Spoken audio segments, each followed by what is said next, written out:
What do you hear when you hear the sound of the shofar? The first year I celebrated the High Holy Days in New York City was September 2018. By then, I had lived in New York for several years. Each year on September 11th, when I would walk past 100th Street on the Upper West Side, I remember hearing the sound of bagpipes playing at the Firemen's Memorial at 100th and Riverside. The synagogue I worked for during rabbinical school was Anshe Chesed, located at 100th and West End, just down the street from the Firemen's Memorial.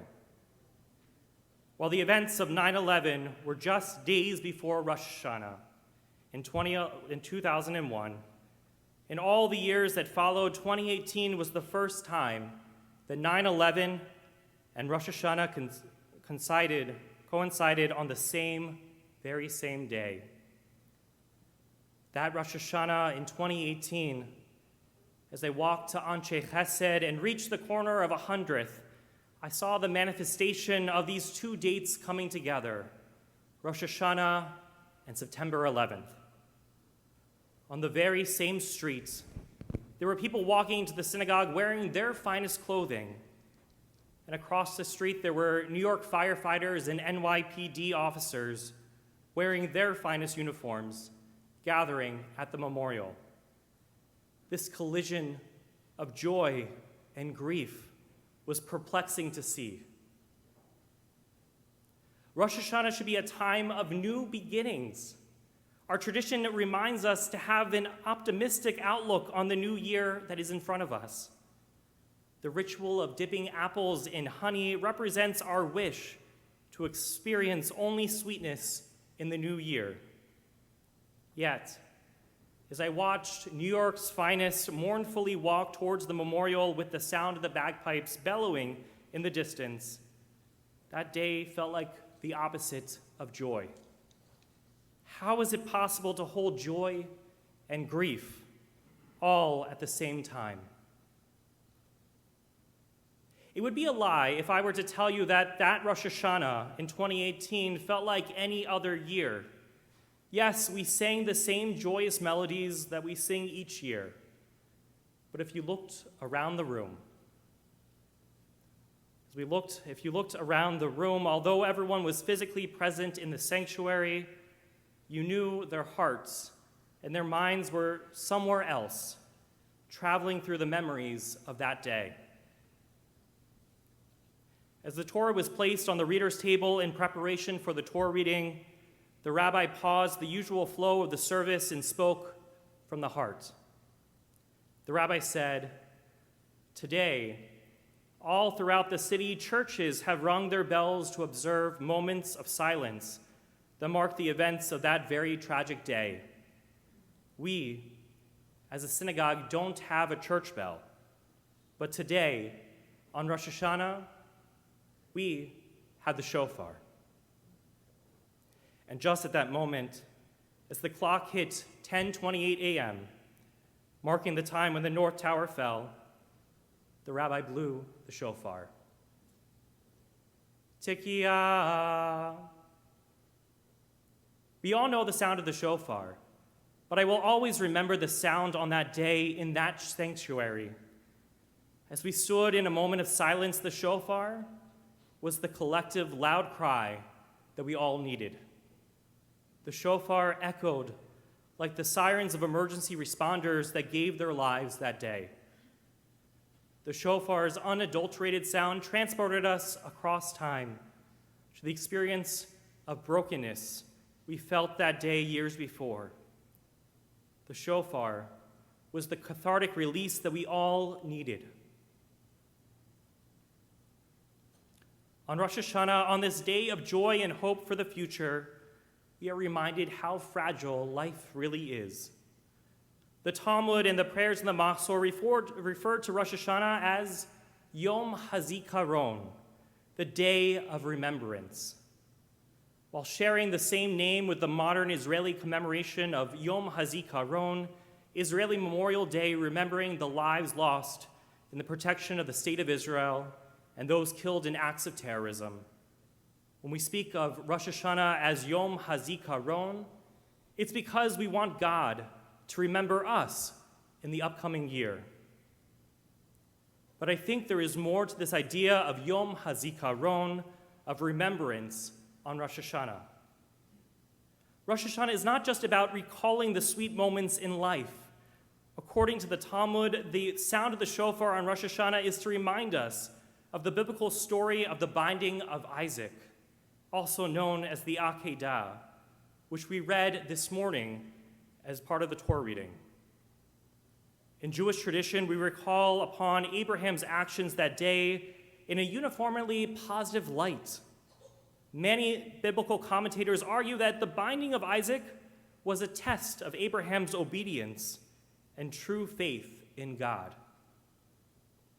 But in reality, this story is a traumatic experience in which a son is almost killed by his father. Today, we sound the shofar to remind God of the sacrifice made by Abraham, who instead of killing his own son, sacrificed a ram. The sound of the shofar reminds God of this covenant, that God should show mercy upon us because of Abraham.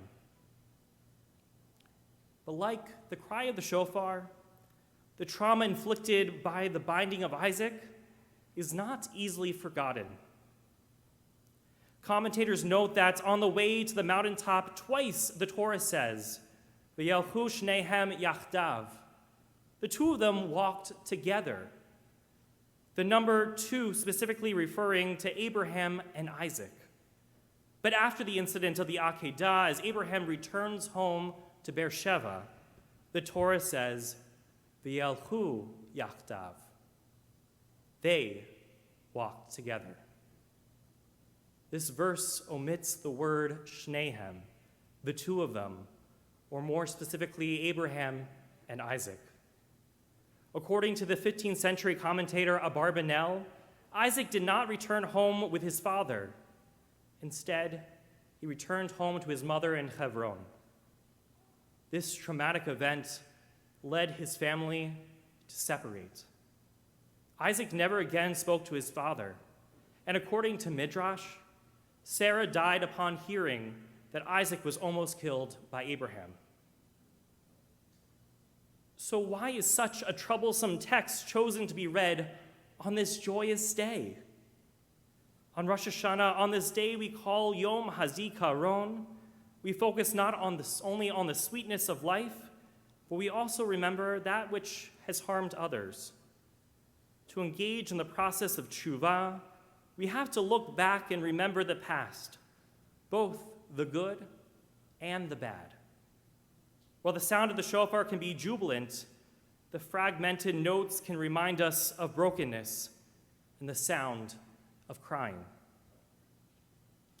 On Rosh Hashanah, instead of remaining silent with the pain we experienced in the past, the blast of the shofar allow us to break the silence and express our pain.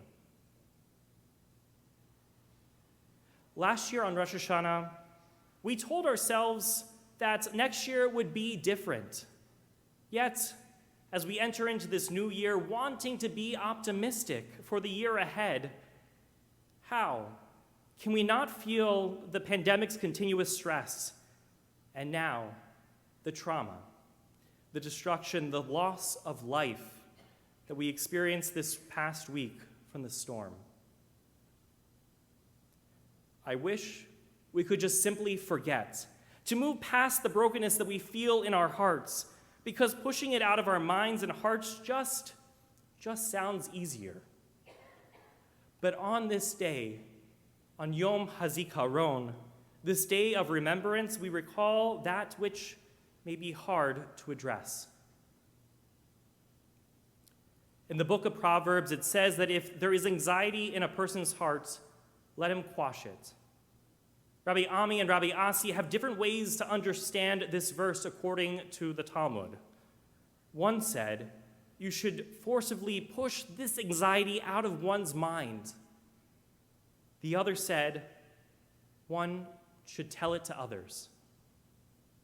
It's important that we find ways to release our anxiety and that heaviness that weighs on our hearts, to not remain silent, but to speak with others. In this period of repentance, we are called upon to engage with others, even when the conversation is difficult and painful. If we can learn anything from the experience of our ancestors of Abraham, Isaac, and Sarah, when we feel hurt or anxious, it's important to call out instead of remaining silent. When we experience challenges, it is important that we find ways to talk with others. Rosh Hashanah, Yom HaZikaron. The week leading up to Rosh Hashanah will forever remind me of the traumatic experience of 9/11 and the recent storm that devastated our community. As we stand to hear the call of the shofar, let it be the collective cry for all of us. A reminder that we should not feel alone in the anxiety that we feel, but that it's okay to let out our tears, to share the weight that we feel that's on our hearts with others. But let us not forget that the shofar is not just a cry, it's also a call to action. We can never replace the lives lost 20 years ago or the lives that we lost this past week. Both the Manhattan skyline and the Upper Dublin skyline are forever changed, a constant reminder of these traumatic experiences. While the tree-top skyline is no longer in view from so many of our homes, the call of the shofar reminds us that we can eventually move forward to plant new trees one day. Yes, this Rosh Hashanah is bittersweet. We hold the sweetness and hope of a better year ahead, and on this Yom HaZikaron, we also remember the brokenness in our lives. May the sound of the shofar hold us in this bittersweet moment, allowing us to express both our cries and our prayers of hope, all in one singular blast. Please rise.